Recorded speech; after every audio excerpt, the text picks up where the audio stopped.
GM folks, and welcome to another episode of the Solfate podcast, where we chat with builders and founders in the Solana ecosystem. I was unfortunately not able to be part of this conversation, so Nick, why don't you tell us who this episode is with and a little bit of what it was about? Yeah, absolutely. So a little bit of a departure from our normal episodes. Like normally we focus more on the dev side, and like this founder, I'm pretty sure Albert is a developer by training, but it's about a game. I think this is the first time we've ever talked about a game here on the Solfate podcast, but Genopets is this really interesting. We did a Oh Star yeah, I Atlas guess we once. did have Michael from Star Atlas. Okay. Touche. Checkmate. I lose. But still relatively rare. Like, no, Still you're rare. right. It's It's not. more It's like uncommon. it's not like super regular. 2 out of like 60 episodes, right? Yeah. We could improve that number. Yeah. Sure. But in like this, so Genopets is really interesting. I had this amazing conversation with the founder, Albert, and we talked about what Genopets is now and what it will be soon, TM, where the game, it's a crypto game, right? People like, oh, crypto games, like, oh no. But it's incentivizing people to do physical activity, which is always good, basically like a step counter sort of thing. And you have a pet in the game, your Genopet. You build your character, you get like custom skins and stuff, and you interact with it, you play little games with it, like you feed it, you toss a frisbee, you toss toys with it. Pretty interesting, pretty standard. And the thing that I think is really, really interesting and really cool is the expansion of the game, where it's going now. Albert talked about this thing called Age of Discovery. That's like the new feature that the game is going to have. And I think this is really cool. Basically, they're taking it to the next level of interactivity within the game, where the players of the game are creating the lore and creating the map of the game by taking pictures and like interacting with the physical world around them.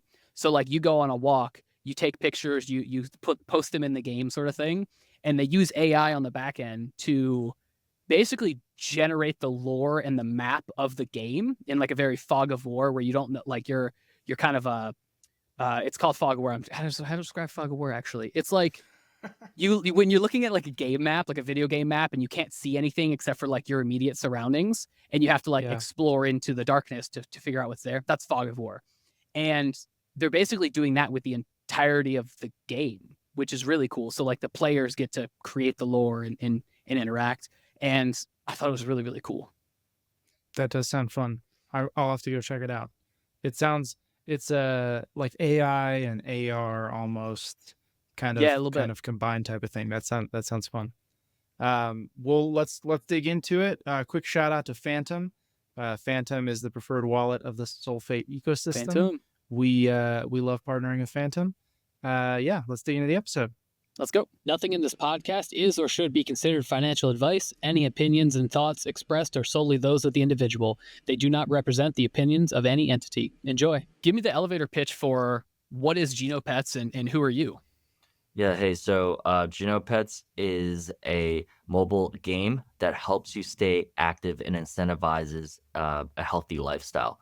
We started with step tracking in 2022, and we're going to keep adding new features to the game that allows players to lead an more active and healthier lifestyle. And for me personally, I'm Albert. I'm the co-founder and CEO/CTO of Genopets. I basically do I call myself the chief floor mopper. I do everything that needs to get done, but also I led the dev team for the first few years. Now I'm coding a lot less, but still have my finger in the dev team. Gotcha. Yeah, I always find that with developer founders that start out doing a lot of dev work, they usually transition out of doing dev work. I'm curious, actually, how do you find that? Do you like doing dev work more or less? Would you rather be doing more dev work? Dev work is easier for sure, because you have very specific goals that you need to hit. You have very well-defined parameters. And for me personally, I love developing. That's kind of a passion of mine. And same. So for myself, whenever I need a break, actually, that's what I do. I pick out some tickets and I just go, all right, now I'm zoned in and I'm coding, and I don't have to worry about everything else. Whereas leading a company and just running a business itself is there are way more moving parts. The goals shift a lot according to depending on the landscape. And also just, I mean, in general, you have to really keep tabs on everything that's going on and build relationships. So it's a much more fluid process compared to dev work. I found both to be to be really interesting work and quite enriching. The reason why I'm doing a lot less dev work today than previously is just because I think giving the changing landscape of Web3 and also just how GameFi is perceived now, there's a lot more work to be done in strategizing on how everything fits together and how to bring the product to the mainstream. That's a lot less about technology than it is about just business strategy. Gotcha. Yeah, I guess that makes sense. I mean, also a dev. I love doing all dev things, and I've recently been diving into all sorts of like random marketing kind of things, which is like Yeah. it's fine. It's got to do it, but dev things are way more fun. Okay, yeah, that's interesting. I think yeah, I'm curious actually how many of the listeners have actually played Genopets. I played it for quite a while. I Uh-huh. did, kind of die off on it, and we had talked a little bit about like kind of the gameplay dynamics. Yeah. And for the sake of the listeners, can you describe the actual gameplay of like what do you do in the game? You said doing a Yeah. step counter. Like what are the functionalities of the game?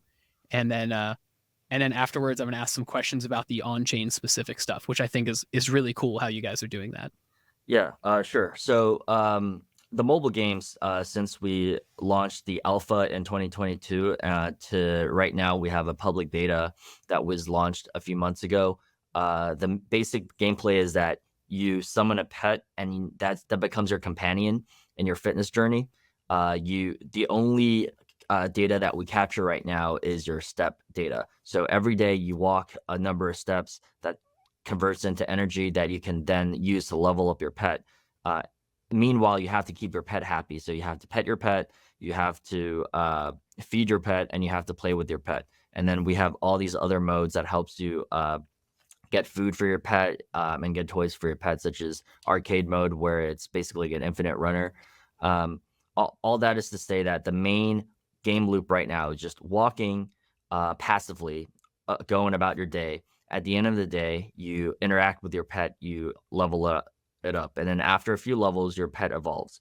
So the original vision is that this is supposed to be a more passive experience instead of a more active experience. And Mm-hmm. what we found that the first 30 days, most players stay on because that's when you see like really big changes in your pet's appearance over the course of 1 month, and that really keeps people locked in. But as you did mention, the gameplay is pretty passive. So after a few evolutions of your pet, people may start losing interest. Even though we have found that actually, people who are really diehard about their pet, 6 months to a year later, they're still playing it. So this banking your step into energy game mode has been sufficient for a subset of the player population. That said, that's what I meant by business strategy and everything. We are actually turning this game into a more active mode, and we call this the age of discovery, which I can talk about in a bit. Ooh, yeah. Yeah, I would love to talk more about that. Actually, let's just go into that now. We'll dive into the on-chain section because, Yeah, like, I honestly, I actually fit into that category of like about 30 days is actually where I like kind of died off. Like, yeah, I needed too many steps to level up, and I was like going in and feeding and playing with my pet, and yeah. then I was like, I could do like the races, which were like pretty fun and interesting. But I did die off around the 30-day mark. I'll be honest with you. Yeah, that's not a problem at all because that's how we've noticed people are across the gaming world and in general, but also in Genopets, right? So the new stage of Genopets, we call it Genopets Age of Discovery. For this, we're staying true to our roots of being an IRL game. So we want to encourage people to go outside, and we want to encourage meeting up with friends and just in general not staying at home and being on your phone. That was the original premise of why we made it a more passive game, because we want our game to encourage people to move. So that said, the new game mode splits the entire world up into these hexagon sectors that players can claim by walking there and taking a photo. We're combining with AI, generative AI, to convert these images that you take into the what we call the Genoverse world.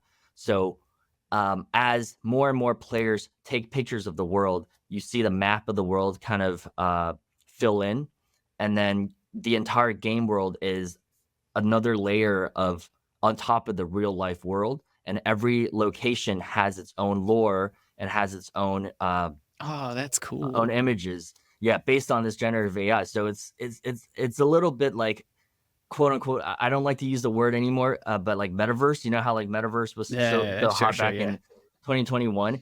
It's a similar concept in which it's another layer of the world on top of our real world that we call the Genoverse. And instead of us as the game publisher defining what the world looks like, we want the players, the players themselves to figure out. So that's why we call it the Age of Discovery, because when we first launched this, the entire world would be pitch black, right? And then as more and more players play this game, it will fill in, and it will slowly discover what the world of the Genopets, the Genoverse, looks like collectively as a player cool. base. That's cool. So I have 2 questions on that. First of all, as a statement, like, that's wicked cool. I said it like 3 times while you were saying it. 2, so you said the lore. So is it going to be, you're using generative AI to, I assume, like kind of like morph the images into like the thematic style of the game? Yeah. Are you also generating like the actual like written backstory that will be like discovered also as you kind of like go throughout the game? Exactly. So each sector has a story attached to it.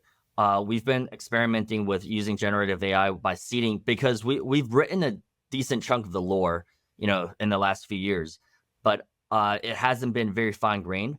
We have very high level story of what this whole thing looks like. So we're seeding the LLM with this information, and so far we're in like the middle development stages, and it looks like we'll be able to have each sector tell a small piece of the story, and then some of the story will be tailored to you as your Genopet goes in this adventure, and eventually these pieces of the puzzle will combine together to form a full story. Okay. Oh, that's really cool. Yeah, I like that. Okay, so then the second question is privacy and anonymity. So like, people are going to be taking pictures. I assume you're going to grab like the GPS metadata off of those pictures of their phone as they take them. I imagine if you run it through an AI model, it kind of inherently strips out that type of metadata. I feel like usually they do. But then it's like, is someone going to be able to see, like, if I'm scanning pictures in my neighborhood, will someone be able to see like, hey, Nick is pretty much in this one region? It kind of like more or less localizes to like where I live, where I travel. Yeah, so that's a pretty big issue that we wanted to tackle since day one, and that's why we never had GPS tracking with Genopets. For this one, for this mode, we want to we're making sure that your data is anonymized as soon as it goes up, and then when it's stored, it's stripped off of any identifying information and identifying data. That's the first step. And then the second step, we're experimenting with using AI to identify images, in that if there's anything that's private in the image that you take, we're aiming to reject these pictures. So then you don't just have people revealing things that are not supposed to be real. Gotcha. Okay. Yeah, that's sweet. Yeah, I could see this. So I'm imagining like inside the game, I love the idea of seeing like, I remember playing like, it's probably like Age of Empires back in the day, like Age of Empires 2 throwback. Yeah. Where you have like the discovery map, like you're trying to like discover the actual map itself. Is that going to be kind of like the vibe and the feel within the game? That's kind of like the vibe that we're going for sure. Yeah, like internally we call it the fog of war, and as the fog of war lives, classic game term. Yeah, exactly. It's a classic game terminology. Yeah, and then I mean, at the same time, right? Like you can see that as the fog of war lifts, you can go in and check out how other people have have unveiled the map, and we have a whole system with claiming the sector. So the first to claim the sector, you kind of own it. It's like a monopoly thing. So then the next person that comes in and take a picture, you actually get a cut of the energy that they earn. So it becomes an incentivized energy game on top of that. Going back to what I was saying earlier about the game mode, if you remember, right now the only way to earn energy is by collecting your step count, right? So if your step count goes up, you earn more energy. We are actually going through a full revamp of how energy works. We're making the game much more active, in which step banking, the main action, will only yield a very, very small amount of the total energy you can earn for the day. We are coming out with challenges and streaks. So we reward more consistency than actual raw steps. But at the same time, when you play the Age of Discovery mode, we call it adventure mode for now, you go out to the world, and every place that you get to, you also earn energy. And we have more gamification on top of that, where you want to compete with other players to claim new sectors, because once you claim a new sector, then you have the ability to collect energy fees from anybody else that comes in later on. And after that, we have an additional mode where if you want to claim over somebody else, then that's where the monetization of the game comes in. You're able to outbid other people for claiming specific sectors. So if you start identifying a sector in the world where there's a lot of traffic and there's a lot of people playing in this area, and there's a lot of energy to be gained in this area, you can actually outbid the current player by using our in-game currency, which is tied to the governance token, and that will be and you'll be able to get that sector and collect fees from other players. Okay, so that kind of gets into the play to earn aspect of the game, right? Yeah. Are you earning like tokens on chain, the governance tokens, or is that just the energy that you're earning from it? No, so the energy is a precursor to the gaming token, which is the key token, but also we're tying the gene token to it as well. So the way it works right now is that if you have enough energy, I'm talking about today, there's a separate game mode called Habitat Management, where you buy this NFT called a habitat where Genopet lives, and then you're able to harvest your energy into this on-chain token called the key token, in which it's a utility token for crafting items in the game. So you can craft like boosts and equipment for your pet. That's a big part of the game meta that's outside of the mobile app right now. We're changing that a little bit, in which, yes, your energy can still allow you to harvest key tokens. But the main thing is that we're having a seasonal energy leaderboard. And you can think of it as our interpretation of the current Web3 points meta. The more energy that you gain at the end of the season, we will be airdropping the governance token and any partnership tokens that we've acquired. We've actually we partnered with a lot of other projects, quite a few that are offering some rewards pool from their play to earn token. And you basically get into the situation where you want to accrue as much energy as possible, because for one, you may be able to harvest it into key tokens to either sell or use for crafting, or if you decide not to harvest and you decide to keep most of the tokens for yourself, most of the energy for yourself, then you can go for the energy leaderboard competition, and there will be awards accordingly. Oh, okay, gotcha. Okay. Yeah, because I think I didn't even know there was like a non-mobile app component to the game. I only ever played the mobile app. Yeah. And I know like you guys there was like in-game purchases. You could purchase the what are they called? Qubits, right? The in-game like qubits. currency. Yeah. Qubits. Qubits. Thank you. You could like purchase that, and that's like some sort of wrapper on USDC or something like that. Can you Correct. Yeah. Can you talk about that? And then especially because you're doing purchases with crypto, like you guys have a mobile app, like what was that process of going through and getting approved for the mobile app stores? I know that's been difficult for a lot of people. Yeah, so I'll start with that then. In 2021, it was very unclear what you needed for a crypto app to be on to be in the App Store. So from the very beginning, we treaded very carefully, and our uh, goal was to always have an app that was compliant with the App Store. Because there were a lot of apps that just went and straight up just did the token game, started a wallet, and for a while it was okay, but then in late 2021 it became very clear what the guidance was, at least from Apple, but later on Google announced the same kind of policy, which is that any experience that the player can access in the game should not be superseded by experiences that is exclusive elsewhere. Namely, you can't allow players to buy an NFT or buy some kind of items off chain and then bring it into the game and have a more a superior experience that way. So since that guidance was published in late 2021, the vision of our mobile app has been very simple. We want to be viewed on the App Store as just any gaming app, which is, you have an in-game currency, you have a shop where you can buy items. The difference is all the items you're buying is actually on chain, and you're basically providing a different type of front end for people to purchase items. Now, this is where a second policy comes into play. For Apple and also for Google, they have something called a multi-platform policy, which is there are some games that are not just on App Store. They're so big that they have their own ecosystem, and on PC or whatever. And it wouldn't make sense to deprive these gamers of the experience of being able to take their points and take their items across platforms.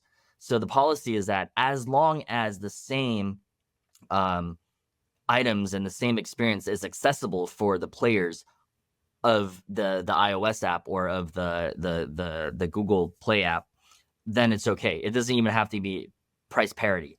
This last point, very important, because price parity, not having to do price parity means that you can then account for the extra cost that these app stores take from you and build that as part of the margin on top of the on-chain costs. So for the crypto savvy, okay. so for the crypto savvy players, they can actually just go on chain, go on our marketplace, which is built off of Phoenix Text on Solana, and they can buy the items and then bring it into the game, and they will save quite a bit. But we still have a subset of players who don't actually know how to do that, or maybe they just don't see a point in starting and doing a wallet and whatever. So then they would use IAP, in-app purchases. They would, go to our store, buy what you mentioned earlier, qubits, which is just wrapped USDC. We use a different denomination, so it feels less like you're buying currency, but more that you are buying a game, like an in-game token.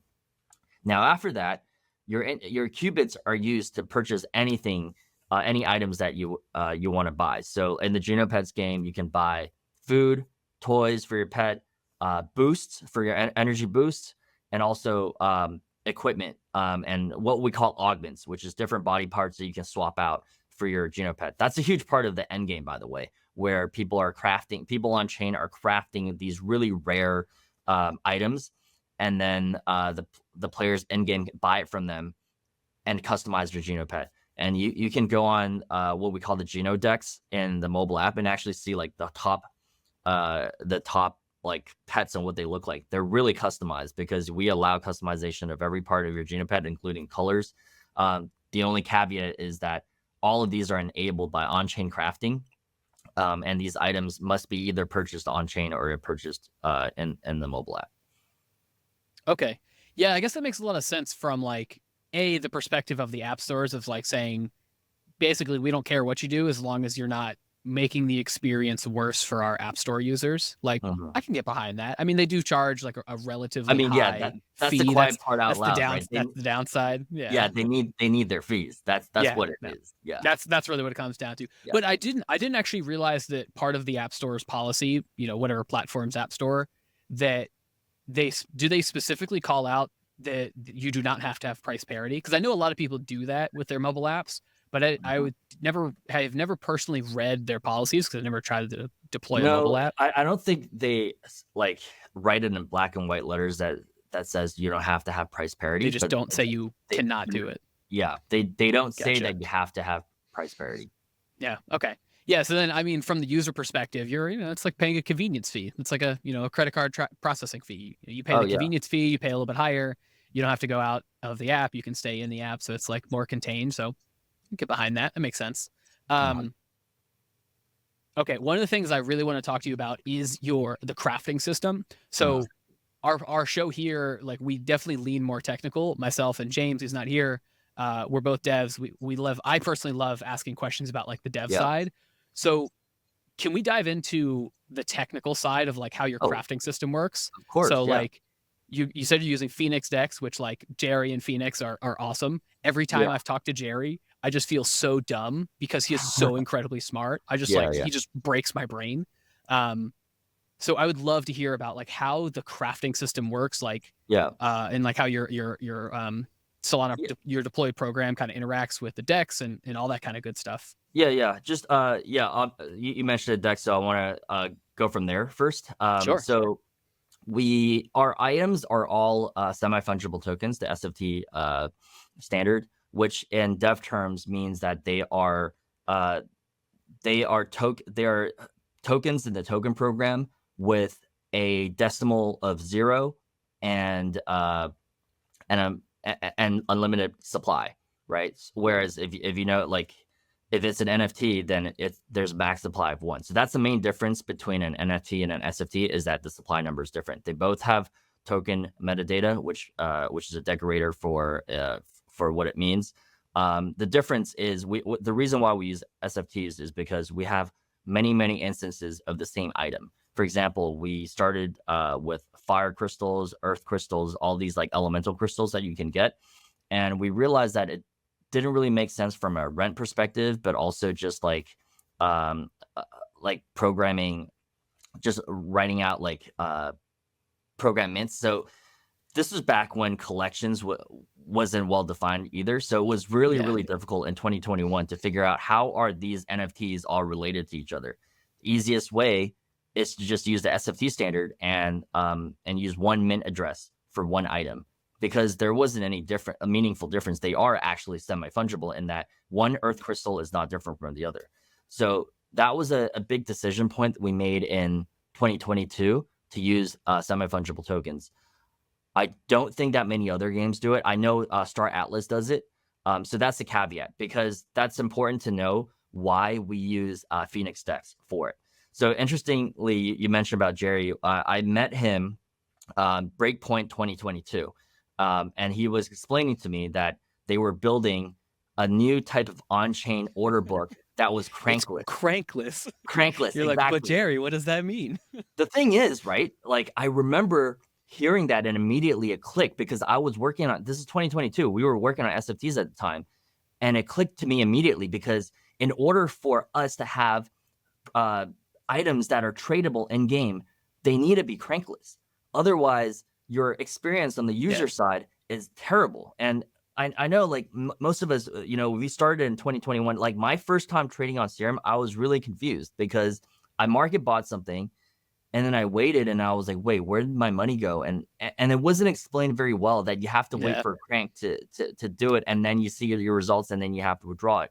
Whereas if you can do it cranklessly, and that's how we do it on our marketplace, is that all the SFT purchases are settled atomically, meaning it either succeeds or it fails, and that jives way better for a mobile app experience than any other kind of so much of a better user experience across the board. Like, it just makes so much sense when you're trying to do anything with tokens. Exactly. So crankless, super important. So I'm glad we started with that reference, and now going back to how these items are created. So in 2022, we launched habitat management. Our game model was that if you buy a habitat for your pet, that habitat becomes a lab, or it has a lab where you can alchemize. That's the word we use. You can alchemize all these items that your pet will consume, whether it's something that equipped, permanent items, or non-permanent items, which is food, toys, or boosts, right? So it stems from our vision of how the Web3 economy works, and this is in 2022. Play to earn. Everyone's still trying to find a way to make it sustainable. I'd argue it's still the case, but our vision was that you would have a group of producers. A subset of the players would be merchants and producers, and they would feed into this broader player base that are just simply players that want to buy items and feed their pet. And that's worked, I think, decently for us. But let me just talk more about like how it works technically. So our habitats are NFTs, and then we have a second metadata that determines how many labs it has. So the higher level your habitat is, the more labs you have, and each lab is able to craft items. Our items don't get crafted immediately. Each recipe has like a specific time frame in which it's crafted. Like, for example, you have the basic components like reagents that takes about 1 hour, I think, and then you have like Gotcha. yeah, and you have like the more rare stuff like the wings and the wing augments and stuff that will take like two days. That makes it important to have habitats that are higher level. Then you can have more labs. Age of Empire or any strategic game example is that if you have some time-based activity, you have to sit there and wait, keeps you engaged, gets you incentivizes you to come back and participate. Yeah, totally get it. And a huge part of it is that all the item crafting is randomized. So you have a recipe. For example, we have a wing augment recipe, but you don't know what wing augment you're going to get. So then it became, when we launched this, that's cool. The first year, you had a lot of excited people just rolling the dice basically, and then they would do like 10, 20, 30 rolls, and then we have legendary items that are really, really rare, and you get people on Discord getting really excited, saying, hey, look at this item that we rolled. So that was really exciting. We are still doing that. A huge part of this is the season program as well, where every season we completely change the potential outcomes. So then you get a new batch of items that you can craft. Yeah, so we're on season 2. Like we call it season 1 because we had season 0 and 1. So we are on 2 Gotta seasons start at right index now. 0, Exactly. Don't Index waste the 0, bite. version 0. Exactly.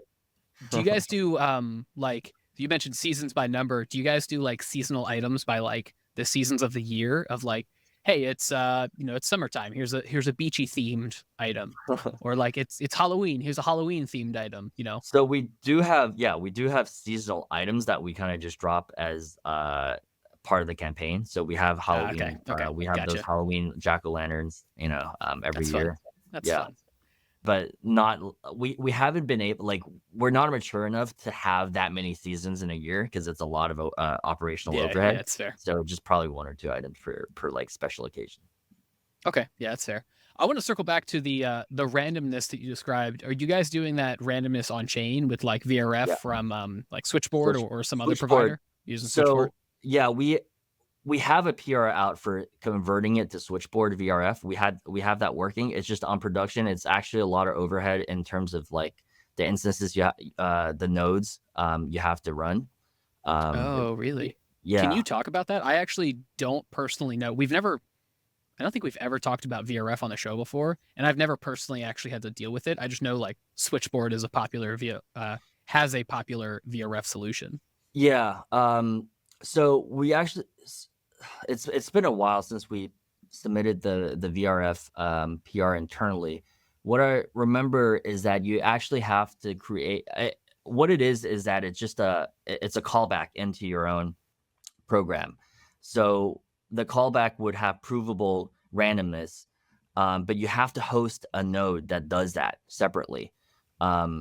Which to do the callback, so like post the transaction back to the chain, you basically have to facilitate your own VRF. You're just posting it back, and okay, exactly, yeah. I guess you're cranking it yourself. You have to crank it yourself. Gotcha. Okay. And this is a really, really important point, I think, is that right now our randomness is based on timestamp. and that's gameable in a way, but we actually haven't the prize. I guess the juice has not been worth the squeeze for people to exploit it so far. We do have ways to counter that. Like for example, we do instruction introspection in our crafting instruction, where we make sure that you're not calling it with another program afterwards to cancel it if you don't like the results. So we have some basic protections there, and it's worked well. Because just from the distribution of items on chain, we frequently cross-check it between that and our like probability rates that we assign it, and if it works, if it falls within 1 or 2% of that, it means that it's still pretty fair. So we haven't needed to switch over. Like for me as a dev, this is why I said it's pretty important. It kind of bridges the business mind and the dev mind, because on the dev side, I was all about it. We spent a few months getting VRF to work, and I was like, wow, this is the coolest thing ever, right?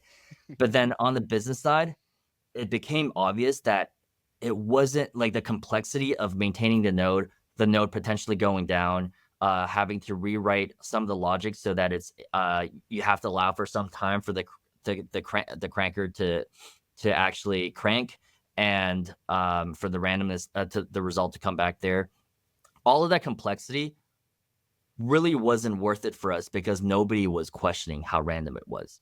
You could see, like, we emit logs on chain that says, hey, this is the random number we use a combination of hash and clock arithmetics to get the number, right? Like, this is the random number you rolled, and this is the item you got.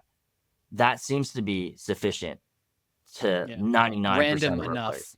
Yeah, to 99% of players, where nobody, I would say, like, in the beginning, we had maybe like 1 or 2 people ask, like, can this be verifiable? After a certain period of time, not a single person asked for it. So we had to weigh between, well, then is it worth it to spend like more dev days on getting the infrastructure correct, troubleshooting it, making sure it's resilient, or do we spend that time improving the game instead, or and creating new game modes? And the latter obviously won out, because it's cool to have verify. I'm still really glad that we went through that whole journey to figure out how VRFs work. So we have that knowledge now, and if we ever need to turn it back on, we can. But right now, there's no demand for it. Yeah, it's the epitome of a future me problem, which I love in product development. Thanks for sharing all the details of like how the architecture kind of works. Like it's super cool. Now that we've focused on the dev side, I would actually like to switch over to the not dev side. Like we mentioned at the top, like you are a dev by practice, by training, whatever you want to call it, by experience. Yep. And now you're focused less on the dev stuff. I'm curious, from the perspective of a founder doing, like, building a business, building this game, building a product, like, what are your thoughts, and like, how do you kind of handle some of those new experiences that you have to like figure out and like build the company? Like, what do you find that's like good? What do you like? What do you dislike? And like, what are the big learnings, I guess, that you've had during this like shift of role and mentality? Yeah, I think a huge part of it that I've realized in the past few years is that decision paralysis is something you want to avoid, like, all the time. And founders, especially devs and really smart people, fall into this because just in general, like, even in our company, we would start getting into these hypothetical debates on how certain features would be received, how human behavior would track with it, and then pull data to support that argument. Which I believe you need to do a fair bit of that in the process of making your decision. But then there's always going to be uncertainty in a startup, and building a startup. So any new feature that you push, as long as you can get, I think you get 70-80% of the way there logically, internal support and data support, should just go for it. There has been times in the past, I think less so now, where we were stuck in internal debates on whether this path is better or that path is better. What I found consistently is that it's probably better if you can push something out next month, let's just say next month, versus debating for another month, and then deciding what to do with it. Because as a startup, you have limited time, right? So it's really important for you to try as many things as possible. We're not saying with 100% confidence that if you do this, it's gonna work. But even with 60-70% confidence, if you are able to churn it out faster and invalidate quicker, then it's way better than having deeper discussions and theoretical debates on what would happen. Because if it is invalidated in a month and that's your turnaround time, you can try the other thing a month later. Whereas if it takes you just 1 month to decide what to do, you lose that luxury, and the price to pay is much higher. So I think that's what we've that's what I've realized, and what we as a project has really learned in the last few years. We've had our fair share of mistakes and features that took a really long time to push out, and we're not going to do that again.